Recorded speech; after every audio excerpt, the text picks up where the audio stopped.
Perkenalkan, saya Sarah Dian Hawa, dosen Program Studi Manajemen Universitas Peradaban. Saya akan menampilkan dokumentasi dari proses mengajar mata kuliah Manajemen Pemasaran. Mata kuliah Manajemen Pemasaran adalah mata kuliah wajib di semester 2 yang harus diambil oleh mahasiswa program studi manajemen dan menjadi syarat untuk melanjutkan ke mata kuliah yang lain. Sebelumnya, saya sudah menyusun rencana pembelajaran atau RPS yang akan ditampilkan pada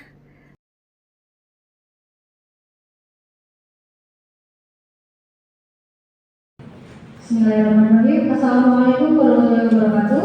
Waalaikumsalam warahmatullahi wabarakatuh. Selamat siang semuanya.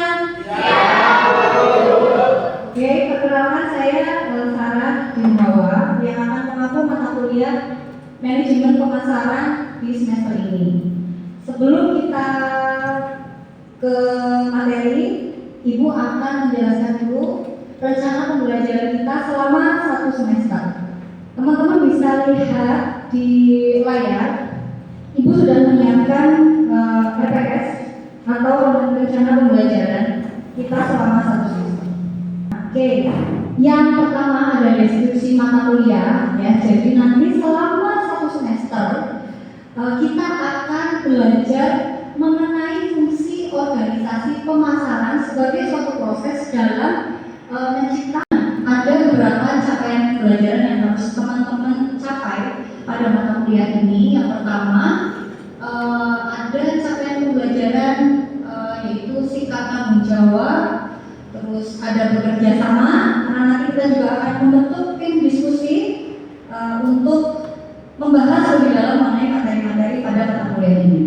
Selanjutnya nanti ada capaian di mana teman-teman harus mampu menerapkan perilaku logis, kritis, sistematis, dan inovatif dalam konteks pengembangan atau implementasi ilmu dari manajemen pemasaran, sehingga nanti kita akan bersama-sama mencari kasus-kasus pemasaran, kemudian mendiskusikannya bersama.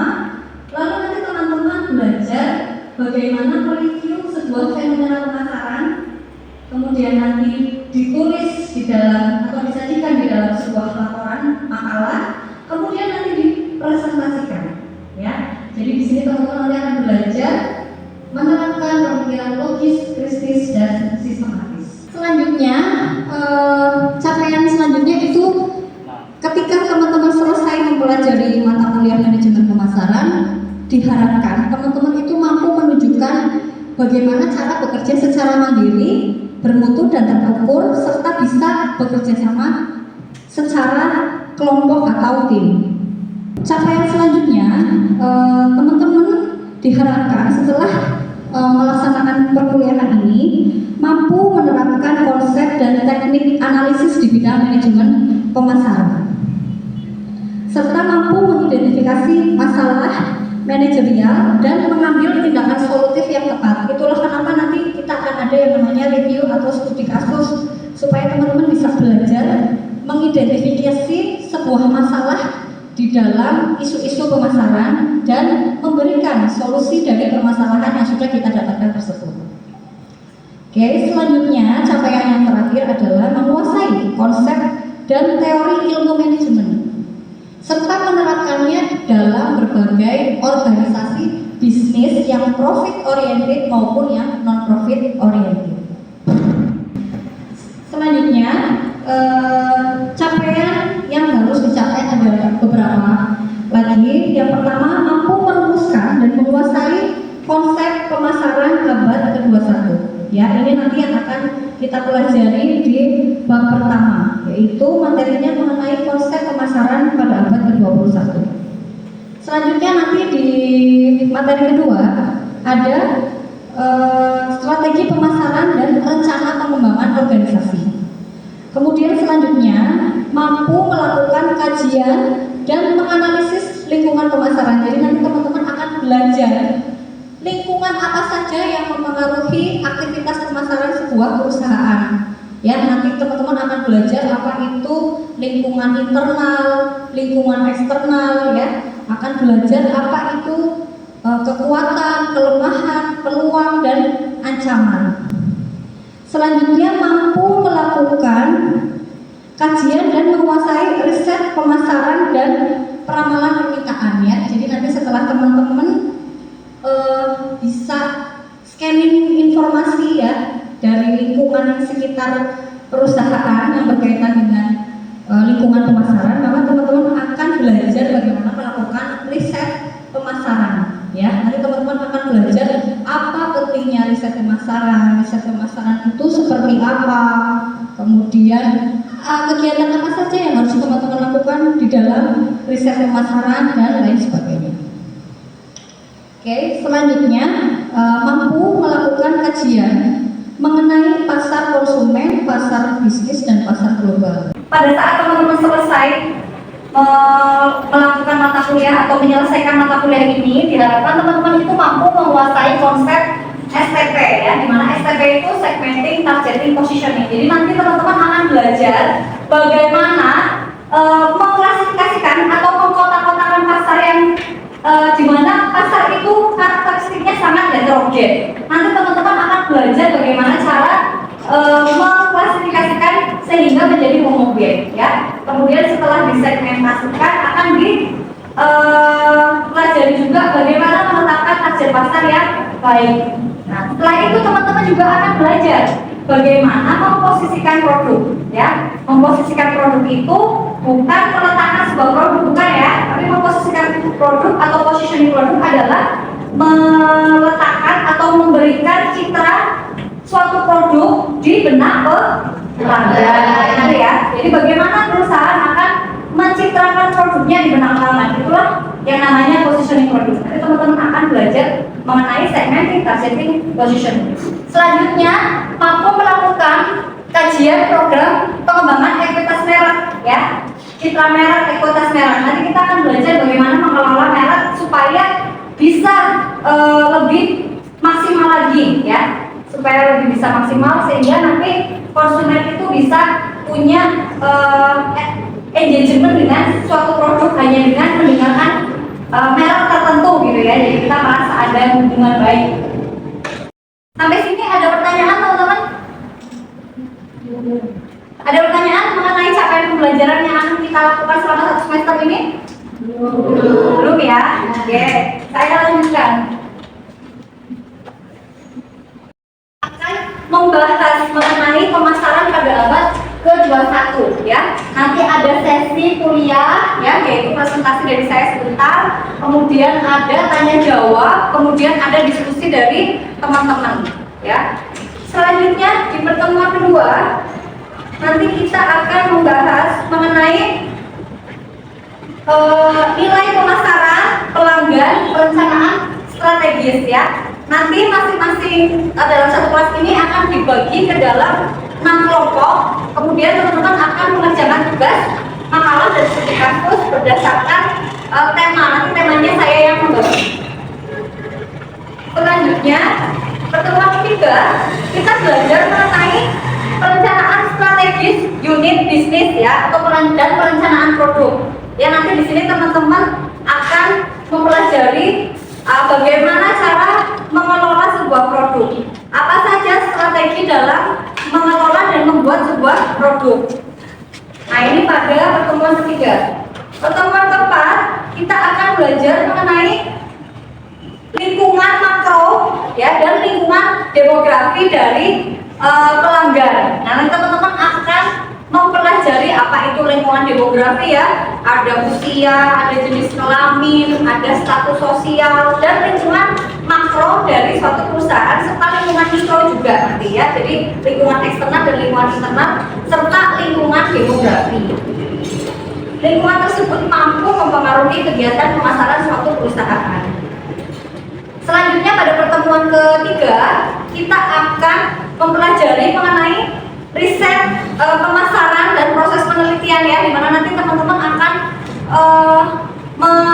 melakukan riset, mencari informasi mengenai sebuah produk ya, baik itu tingkat kepuasannya, baik itu kepuasan pelanggannya, kemanfaatannya. Nanti kita olah menjadi sebuah output yang dijadikan sebagai dasar dalam merumuskan strategi pemasaran suatu perusahaan.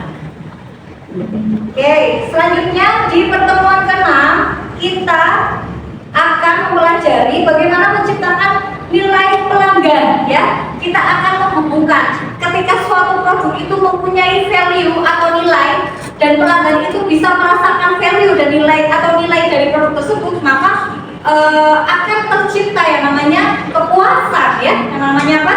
Kepuasan. Sehingga nanti kepuasan itu bisa menimbulkan rasa ingin membeli kembali atau repurchase buying dari konsumen, sehingga akan meningkatkan loyalitas dari konsumennya.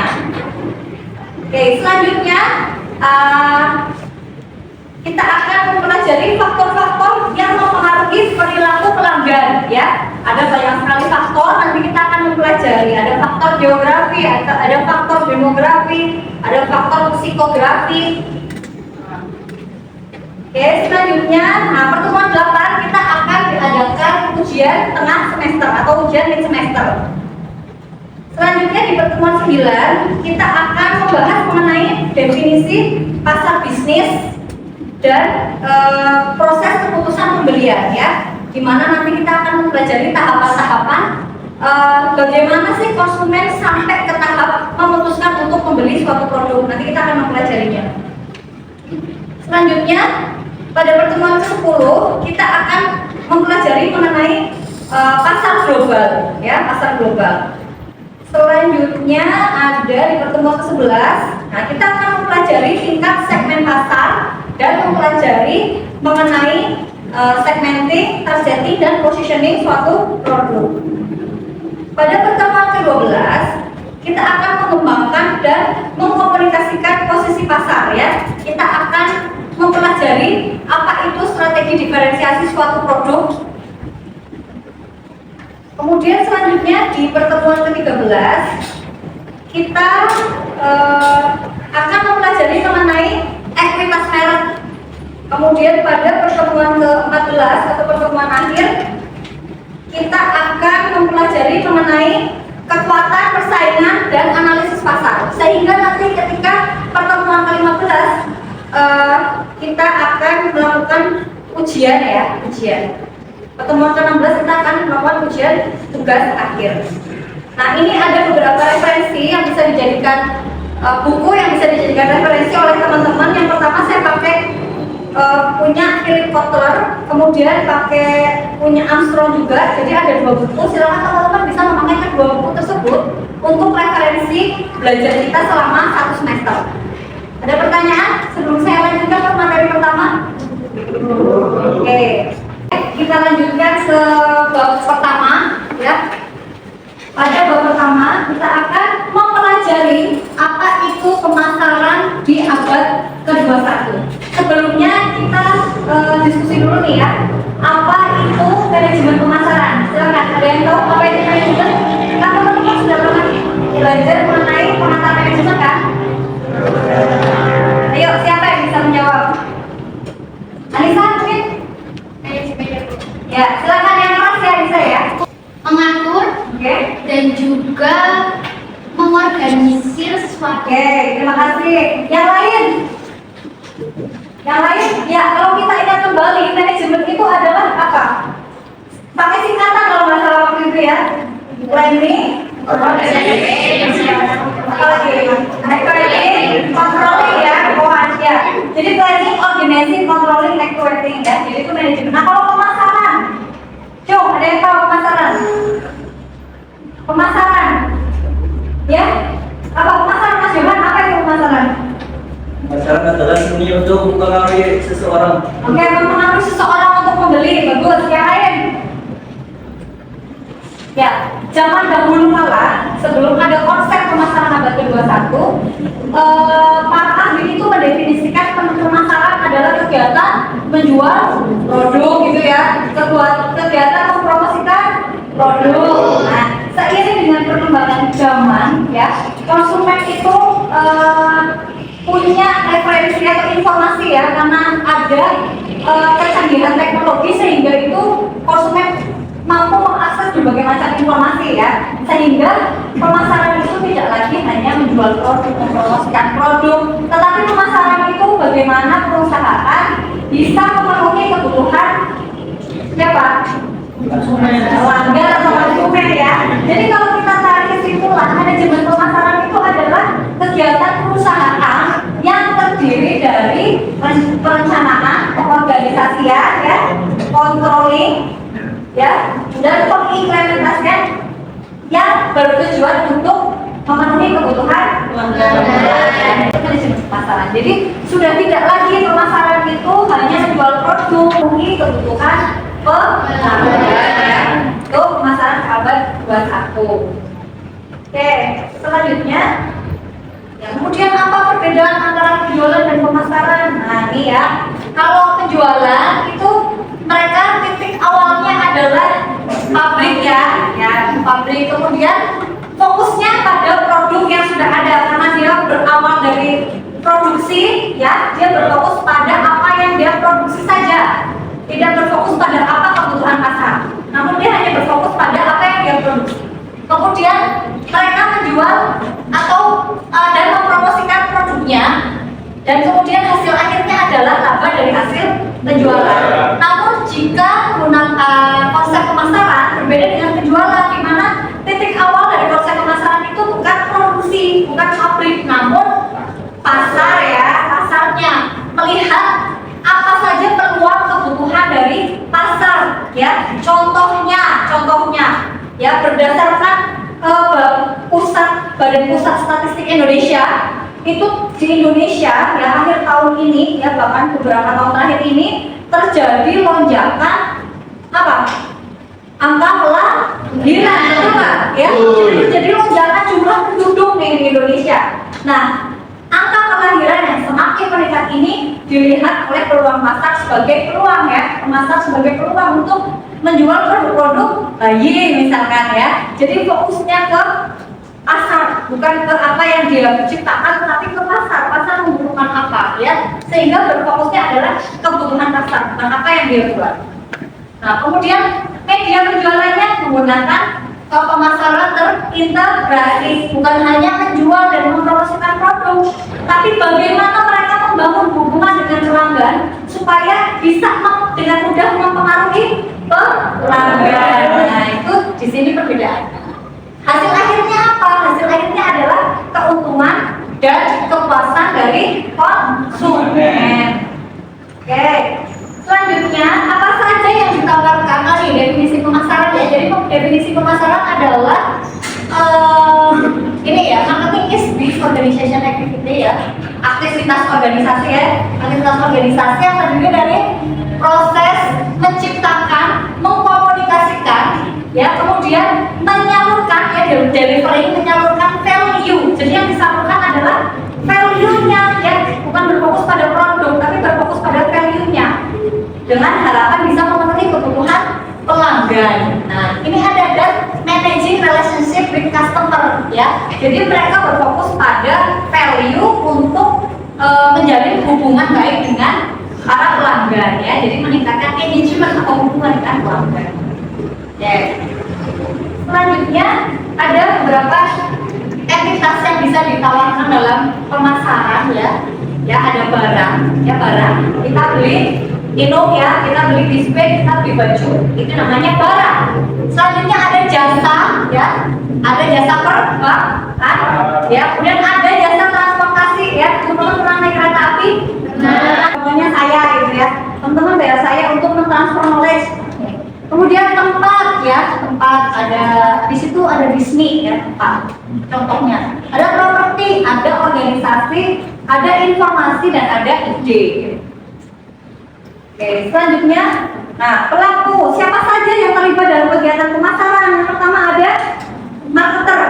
Nah, di mana sih marketer ini adalah pencari respon konsumen ya. Kemudian ada prospek yang memberikan respon, dan yang terakhir ada market, tempat tentunya pemasar dan prospek. Nah, zaman sekarang ya, karena kecanggihan teknologi, pasar itu bentuknya tidak berwujud lagi ya. Ada pasar yang bentuknya tidak terwujud ya. Contoh e-commerce ya, e-commerce kan tempat bertemunya penjual dan pembeli walaupun selanjutnya ada bauran pemasaran ya. Ada produk yaitu apa, komoditas ya, dalam pemasaran apa komoditasnya, kemudian harga. Ada harga itu adalah pengorbanan yang dibayarkan oleh konsumen untuk merasakan value sebuah produk, ini namanya harga. Kemudian ada promotion ya, dimana promotion ini tujuannya untuk mempengaruhi pelanggan, memberikan pengaruh kepada pelanggan supaya mau membeli sebuah produk. Ada people, ada physical evidence, dan ada proses. Oke. Ada pertanyaan sampai sini, silakan. Ya boleh. Ya, kami berdiri. Assalamualaikum warahmatullahi wabarakatuh. Apa sih perbedaan marketing abad 21 dengan Oke, terima kasih pertanyaannya Mbak Anissa ya. Jadi kalau zaman dahulu kala, sebelum ada konsep pemasaran abad 21, para ahli itu memandang pemasaran itu hanya sekedar menjual sebuah produk, kemudian menyampaikan atau mendistribusikan produk kepada pelanggan ya. Mereka membuat produk tanpa melihat apa sebenarnya produk yang benar-benar dibutuhkan oleh konsumen. Nah, namun perbedaannya dengan pemasaran abad ke-21 ya, pemasaran abad ke-21 ini berfokus pada pasar atau pada konsumen. Mereka melihat peluang apa yang bisa yang ada pada konsumen ya. Jadi mereka membuat produk yang sesuai dengan kebutuhan konsumen. Tujuannya itu untuk memenuhi kebutuhan dan kepuasan konsumen. Itu perbedaannya ya Mas saya. Oke. Ada lagi yang mau bertanya? Kalau nggak ada, saya lanjutkan ya. Ini ada tujuan manajemen pemasaran. Yang pertama jelas ya, manajemen pemasaran diharapkan bisa menciptakan laba perusahaan yang tinggi. Kemudian yang kedua mendapatkan konsumen ya, karena di dalam manajemen pemasaran itu bagaimana kita mempengaruhi konsumen untuk membeli, sehingga tujuan dari manajemen pemasaran itu mendapatkan konsumen. Kemudian meningkatkan konsumen atau menambah konsumen serta memenuhi kebutuhan, keinginan dan harapan dari konsumen. Nah, yang terakhir ini adalah yang paling inti dari tujuan manajemen pemasaran, yaitu memenuhi kebutuhan, keinginan serta harapan dari konsumen. Oke? Ada pertanyaan lagi? Silakan.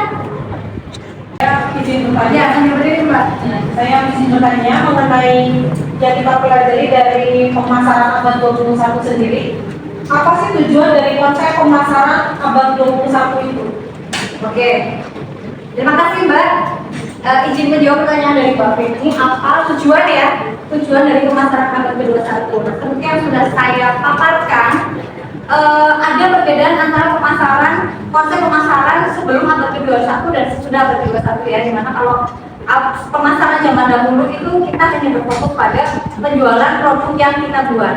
Nah, tujuan diadakannya pemasaran abad ke-21 adalah untuk memenuhi kebutuhan konsumen. Kenapa? Karena pada konsep pemasaran abad ke-21 kita berfokus pada kebutuhan pasar, bukan berfokus pada produk yang kita buat, tetapi kita membuat produk berfokus pada apa yang pasar inginkan, apa yang pasar butuhkan. Satu. Yang kedua, pemasaran abad ke-21 bertujuan untuk memenuhi harapan konsumen. Ya, harapan ya, sehingga kalau konsumen itu value atau nilai sebuah produk itu bisa dirasakan konsumen itu melampaui harapannya. Nah, inilah yang dinamakan kepuasan dari konsumen. Sehingga bisa ditarik kesimpulan Mbak, tujuan dari manajemen pemasaran abad ke-21 adalah untuk memenuhi kebutuhan konsumen dan kepuasan konsumen. Itu ya Mbak ya. Oke, terima kasih pertanyaannya. Oke, ada pertanyaan lagi? Kalau nggak ada, kita lanjut ke sesi diskusi ya. Demikianlah dokumentasi proses mengajar mata kuliah manajemen pemasaran yang sudah saya lakukan. Sekian dari saya. Wassalamualaikum warahmatullahi wabarakatuh.